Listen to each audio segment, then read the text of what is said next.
देवराज की माता शिवालय जाती है, आराधना करती है, साधना करती है, पूजन करती है, अर्चना करती है।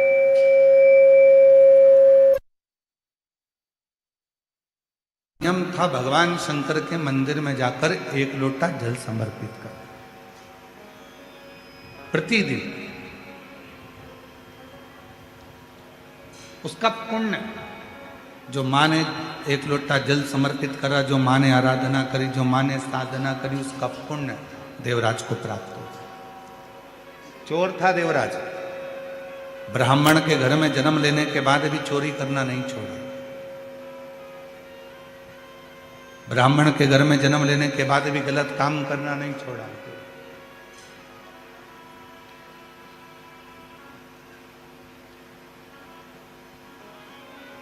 ना चोरी करना छोड़ रहा है देवराज, ना बेकार कर्म करना छोड़ रहा। पर एक माता का करा गया पुण्य कितना काम आता है, जरा विचार करिए। दादाजी ने जो पुण्य करा वो भी पोते को प्राप्त होता है, और पिताजी जी ने जो पुण्य करा वो भी बेटे को प्राप्त होता है। दादी ने जो पुण्य करा वो भी पोते को प्राप्त होता है, और माँ ने जो पुण्य करा वो भी बेटे को प्राप्त होता है।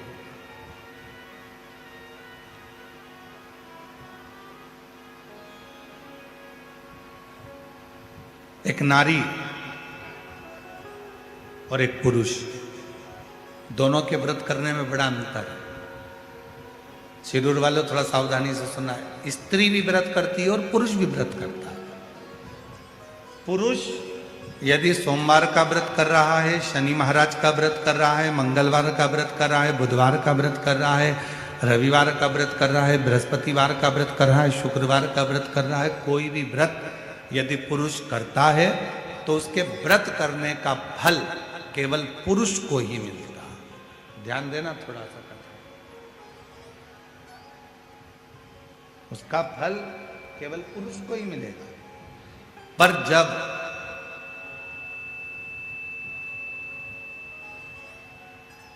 एक स्त्री अगर कोई व्रत करती है तो उसका फल केवल स्त्री को नहीं मिलता, उसके पति को भी मिलता है, उसके पिता को भी मिलता है, उसके ससुर को भी मिलता है, उसके भाई को भी मिलता है।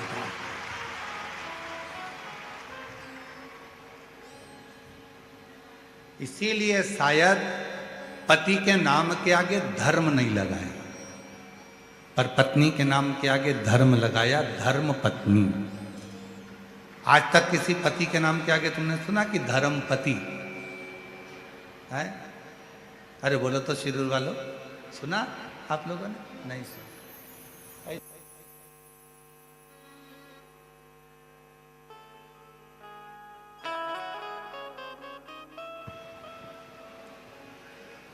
केवल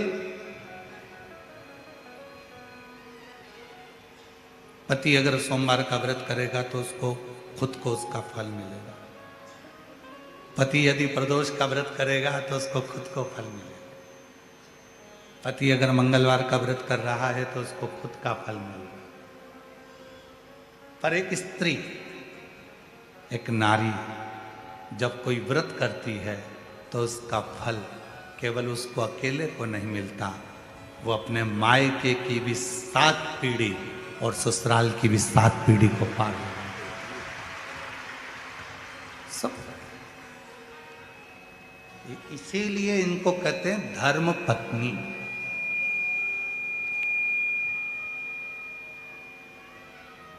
और पतियों के नाम के आगे धर्म नहीं लगाया कि तुम धर्म पति, वो धर्म पत्नी है। और पत्नी और धर्म पत्नी में भी जमीन और आसमान का अंतर होता है।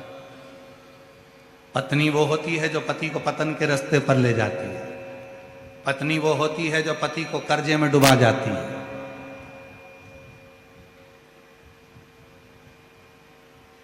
हो सकता है हमारी बात का किसी किसी को बुरा भी लग जाए। पहले शादी होती थी तो लड़की की मुंह दिखाई होती थी तो उसमें पैसा मिलता था। बोलो सही है कि गलत है? पहले मुंह दिखाई में पैसा देना पड़ता था। आज का जमाना ऐसा खड़ा हो गया कि मुंह छुड़ाई का पैसा देना पड़ता है। पहले मुंह दिखाई का देते थे, अब तो जो अदालत में केस पहुंचा तो घर के लोग कहते चाहे कितना ही पैसा लग जाए इसका मुंह नहीं देखूंगी, अब मैं इसका मुंह छुपा लूं। अब मतलब मुंह दिखाई का पहले पैसा लगता था, आजकल मुंह छुड़ाई का पैसा लगता है। अब इसका मुंह नहीं देखना, पैसा लग।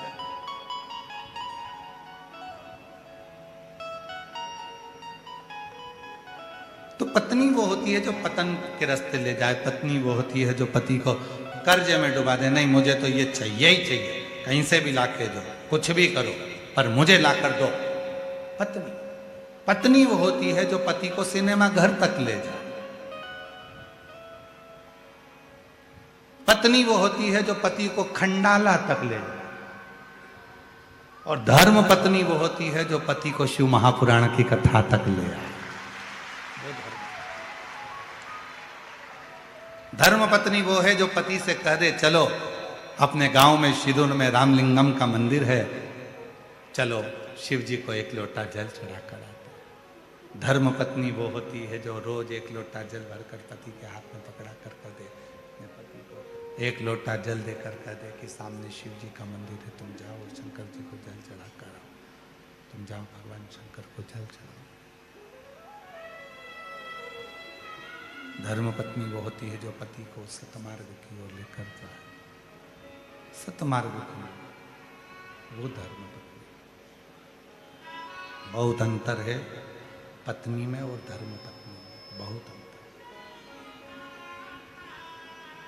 और मेरी जीजियों निवेदन है, धर्म पत्नी बनने का एक तरीका और है। जितनी कथा आप शिरूर की पवित्र धरा पर सुनो, घर जाकर अपने पति को भी उस कथा को जरूर सुनाओ कि आज हमने शिव महापुराण की कथा में क्या सुना, क्या धारण किया।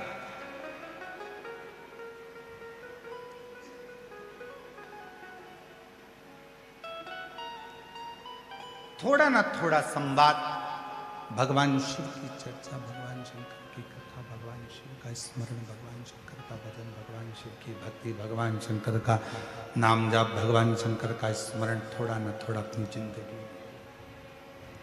और तेरी कृपा बिना एक भी अणु लेते श्वास तेरी कृपा से बखान क्या करूं मैं। आप भी बोलिए साथ में, जितने बैठे हैं। चपटी भभूत मेरे खजाना कुबेर का, हे गंगाधर मुक्ति ओंकार तू, भोले ओमकार तू, आयो शरण तिहारी शंभु कार कर तू। प्रतिदिन थोड़ा ना थोड़ा संवाद, थोड़ी ना थोड़ी कथा भगवान शंकर के ले जाकर सुनाइए। घर में जाओ जब तो शिव जी की थोड़ी ना थोड़ी चर्चा करिए, भगवान शंकर की थोड़ी ना थोड़ी चर्चा धारण करिए, शिव प्रसंग को थोड़ा ना थोड़ा सुनाइए, श्रवण कराए।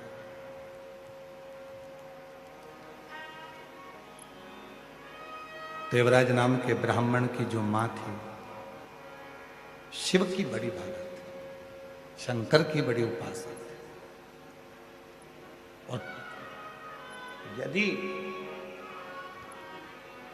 घर के बुजुर्ग, घर के बड़े शिव की आराधना करते आए हैं, शंकर भगवान की साधना करते आए हैं, तो याद रखना कि उसके घर के बच्चों का बाल बांका भी नहीं हो सकता जिसके बुजुर्ग शिव की साधना।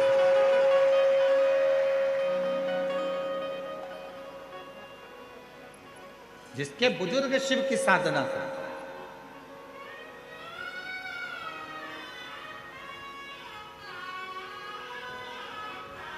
कल हमको मालूम पड़ा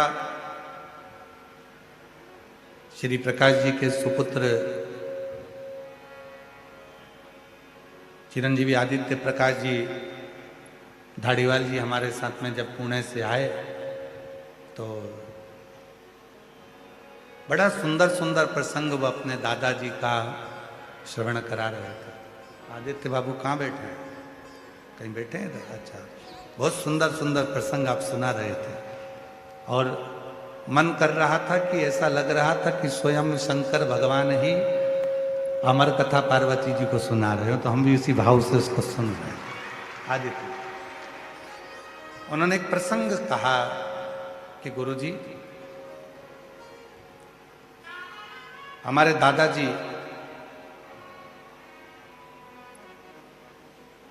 व्रत करते थे सोमवार का और एक खड़ी शक्कर केवल प्रदोष काल में दिन भर व्रत रखते थे और प्रदोष काल में एक खड़ी शक्कर खाते थे और पूरा व्रत करते थे। तो हमने आदित्य जी से कहा कि ये उन्हीं की पुण्याई है जो आज आप शिव महापुराण की कथा को कर रहे हैं। जो आपके पिताजी आज अगर शिव पुराण की कथा को करवा रहे हैं तो वो शिव भक्त, वो शिव भक्त।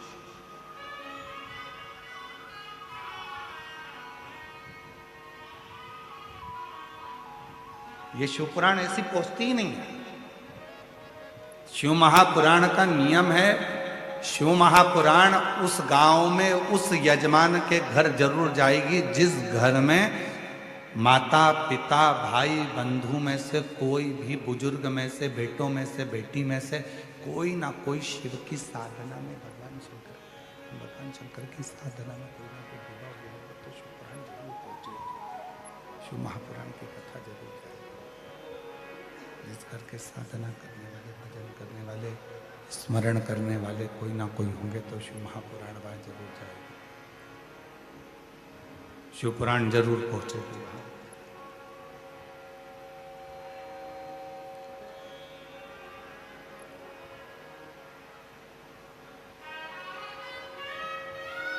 जब हम संचेती परिवार में कथा करने के लिए गए तो वहाँ संचेती परिवार में हमको आश्चर्य हो रहा था कि ये परिवार सब जैन मत को मानने वाले हैं, जैन मत को जानने वाले हैं। फिर आखिर शिव महापुराण की कथा इनके परिवार में कैसे पहुंची? तब मालूम पड़ा विशाल जी के मुख से कि माता जी जो हैं वो शंकर की भक्त है, शिव की आराधना साधना, शिव की भक्ति करते। तब हमको लगा कि शिव महापुराण संचेती परिवार में क्यों पहुंचे। और आज श्री प्रकाश जी धाड़ीवाल जी के परिवार में यदि शिव महापुराण की कथा क्यों पहुंची तो उसका सबसे बड़ा मान है श्रीमान रसिकलाल जी, माणिक चंद जी धारीवाल जी शिव के परम भक्त थे, इसलिए कथा उनके परिवार में कहीं ना कहीं शिव भक्ति। कोई पिछले जन्म के अच्छे कर्म मुझे बाबा तेरा साथ दिया, कोई पिछले जन्म के अच्छे कर्म मुझे बाबा तेरा साथ मिला। जहाँ सारी दुनिया झुकती है, जहाँ सारी दुनिया झुकती है, मुझे वो आली दरबार मिला, दरबार मिला।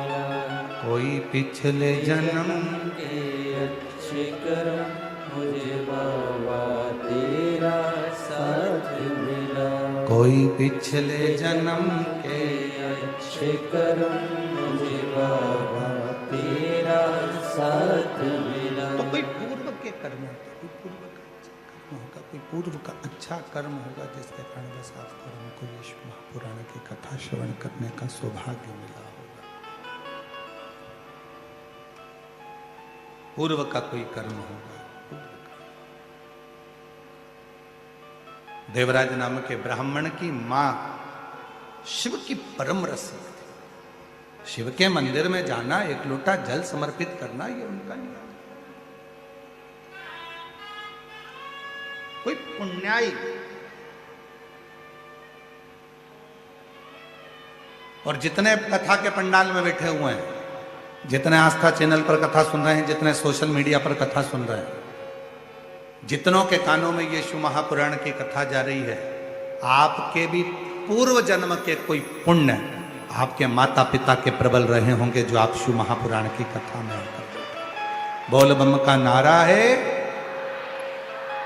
आवाज नहीं आई, जरा दम के बोलो। बोल बम का नारा है, सारी समस्या का हल श्री शिवाय हार हार।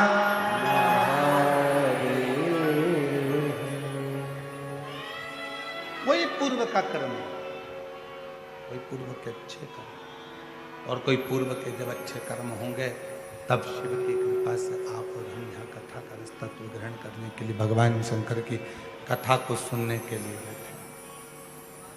कोई पूर्व का कर्म,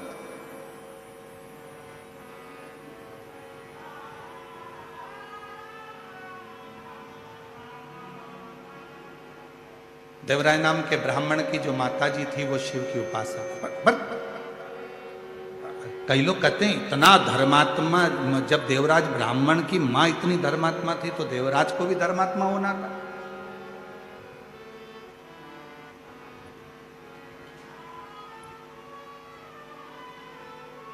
जब माता इतनी धर्मात्मा है, पुण्यात्मा है, तो देवराज को भी धर्मात्मा होना था। जरूरी नहीं है, ये तो कोई पिछले जन्म का कोई अपना कर्म होता है, पिछले जन्म का कोई अच्छा कर्म होता है, अच्छा कर्म हो जाता है, जिसके कर्म से कुछ प्राप्त हो जाता है। कोई पिछले जन्म का अच्छा कर्म हो जाता है जिसके कारण बस कुछ अच्छे लोग मिल जाते हैं, जीवन अच्छा मिल जाता है, सत्कर्म करने का मौका मिल जाता है।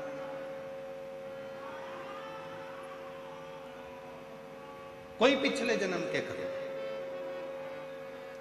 देवराज ब्राह्मण की माता धर्मात्मा थी, पुण्यात्मा थी, सत्कर्मी थी, पर देवराज चोरी करता था, गलत काम करता था। तो किसी ने कहा भाई माता इतनी पुण्यवान है, माता इतनी धर्मात्मा है, माता इतनी पुण्यवान है, धर्मात्मा है, रसिक है, तो फिर तो बच्चे को भी धर्मात्मा पुण्यवान रसिक होना चाहिए।